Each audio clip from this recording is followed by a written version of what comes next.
एक सुखदेव ऋषि थे। वे श्री वेद व्यास के पुत्र थे। एक दिन वे दीक्षा लेने के उद्देश्य से राजा जनक जी के पास मिथिला नगरी में गए।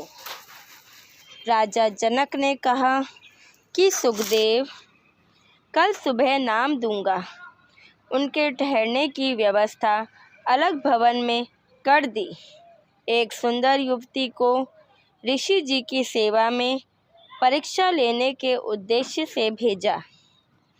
युवती सुखदेव जी के पलंग पर पैरों की ओर बैठ गई। ऋषि जी ने पैर सिकोड़कर और मोड़ लिए। युवती ऋषि जी की और निकट हुई तो उठकर खड़े हो गए। कहा कि हे बहन, आप अच्छे घर की बेटी दिखाई देती हो। कृपया कमरे से बाहर जाएं, नहीं तो मैं चला जाता हूँ। लड़की चली गई। राजा जनक से बताया कि सच्चा व्यक्ति है, ऐसे ऐसे हुआ। सुबह राजा जनक जी ने ऋषि सुखदेव जी से पूछा कि आपसे मिलने स्त्री आई थी, आपने उसे अंगीकार न करके अच्छे संयम का प्रदर्शन किया है। आप संयमी व्यक्ति हैं। धन्य हैं आपके माता पिता। कबीर परमेश्वर जी के विचार इनसे भी उच्च तथा श्रेष्ठ हैं। वह कहते हैं कि ऋषि सुखदेव भी आत्मज्ञानी नहीं थे, क्योंकि जब युवती सुखदेव के पलंग पर बैठी तो सुखदेव ने उसे स्त्री समझकर अपने शरीर से छूने नहीं दिया और खड़ा होकर बाहर जाने की तैयारी कर दी। इससे स्पष्ट है कि सुखदेव जी को आत्मज्ञान नहीं था। विचार करें कि यदि युवती के स्थान पर युवक बैठ जाता तो सुखदेव जी क्या करते? वह उससे कुशल मंगल पूछते और पलंग छोड़कर खड़े नहीं होते। कहते कि भैया, पलंग एक ही है, आप पलंग पर विश्राम करो, मैं नीचे पृथ्वी पर आसन लगा लेता हूँ। यदि युवक सभ्य होता तो कहता कि नहीं ऋषि जी, आप पलंग पर विराजो, मैं पृथ्वी पर विश्राम करूँगा। परंतु युवती होने के कारण ऋषि सुखदेव को काम दोष के कारण भय लगा। कबीर परमेश्वर जी ने बताया है कि स्त्री तथा पुरुष आत्मा के ऊपर दो वस्त्र हैं। जैसे गीता में कहा कि अर्जुन, जीव शरीर त्याग कर नया शरीर धारण कर लेता है, इसे मृत्यु कहते हैं। यह तो ऐसा है जैसे मनुष्य पुराने वस्त्र त्याग कर नए पहन लेता है। इसलिए आत्म तत्व को जान। एक गांव में स्वांग मंडली आई। कई दिन स्वांग किया, अर्थात पुराने ज़माने में स्वांग के नाटक में पुरुष ही स्त्री का अभिनय करते थे। एक लड़का अपने साथी के साथ पहली बार स्वांग देखने गया। स्वांग में एक लड़के को लड़की के वस्त्र पहना रखे थे। छाती भी युवा लड़की की तरह बना रखी थी। प्रथम बार गए लड़के ने अपने साथी, जो कई बार स्वांग देख चुका था, से कहा कि देख कितनी सुंदर लड़की है। साथी बोला, यह लड़की नहीं लड़का है। परंतु प्रथम बार गया लड़का मानने को तैयार नहीं।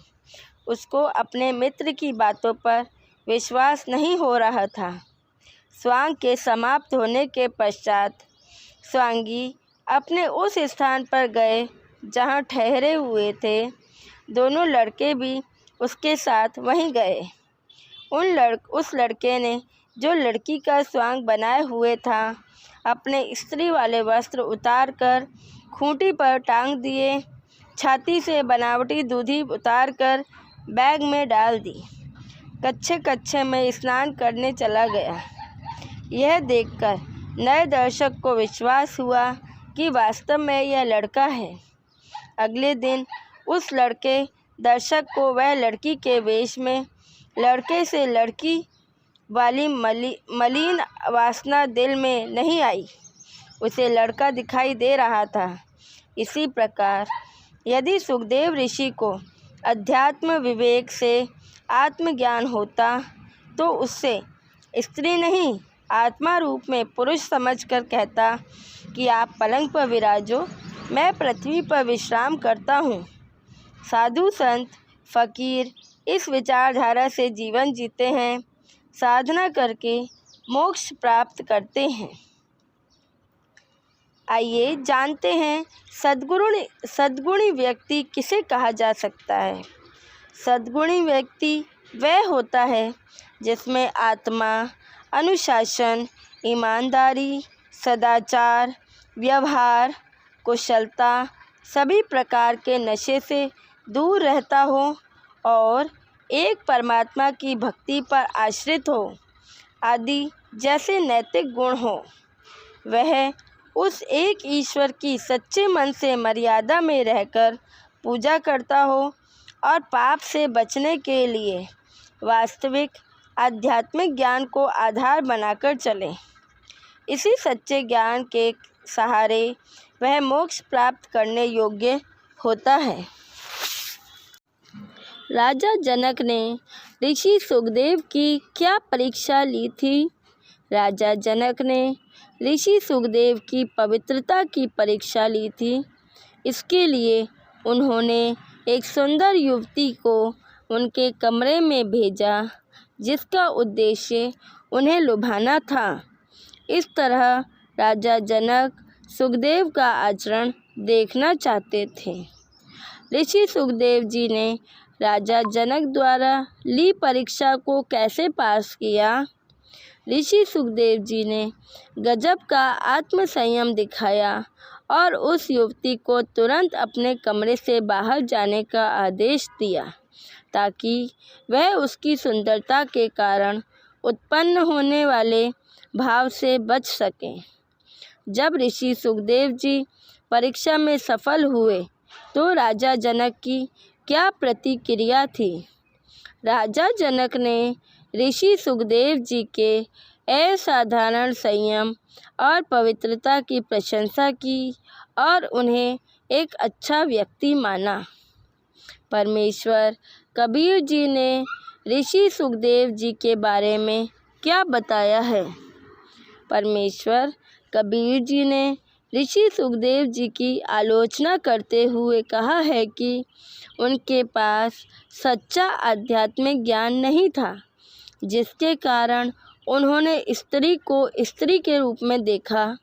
परमेश्वर कबीर जी के अनुसार सच्चा पवित्रता वह है जो प्रत्येक व्यक्ति के अंदर की आत्मा को समदृष्टि देखता है, यानी कि सभी एक ही ईश्वर की संतान है, फिर चाहे उस व्यक्ति का लिंग कोई भी क्यों ना हो। क्या कोई व्यक्ति जन्म से ही गुणी हो सकता है? जी नहीं, ऐसा असंभव है। गुणी बनने के लिए व्यक्ति को अच्छे कर्म करने पड़ते हैं, मजबूत नैतिक चरित्र बनाना होगा, सर्वशक्तिमान ईश्वर की पूजा करनी होगी और ईमानदारी से उनके बताए सतमार्ग पर चलना पड़ेगा। सच्ची पुण्य आत्मा किसे कहते हैं? सच्ची पुण्य आत्मा उस व्यक्ति को कहते हैं जो तत्वदर्शी संत से दीक्षा प्राप्त करता है, फिर उनके बताए सतमार्ग पर चलता है। इतना ही, वह पूर्ण मोक्ष प्राप्त करने के लिए सर्वशक्तिमान ईश्वर की भक्ति में तन मन धन से लगा हो। आज की ये कथा आपको कैसी लगी? कमेंट बॉक्स में लिखकर ज़रूर बताएं। आज के लिए बस इतना ही। हमारे साथ जुड़े रहने के लिए धन्यवाद।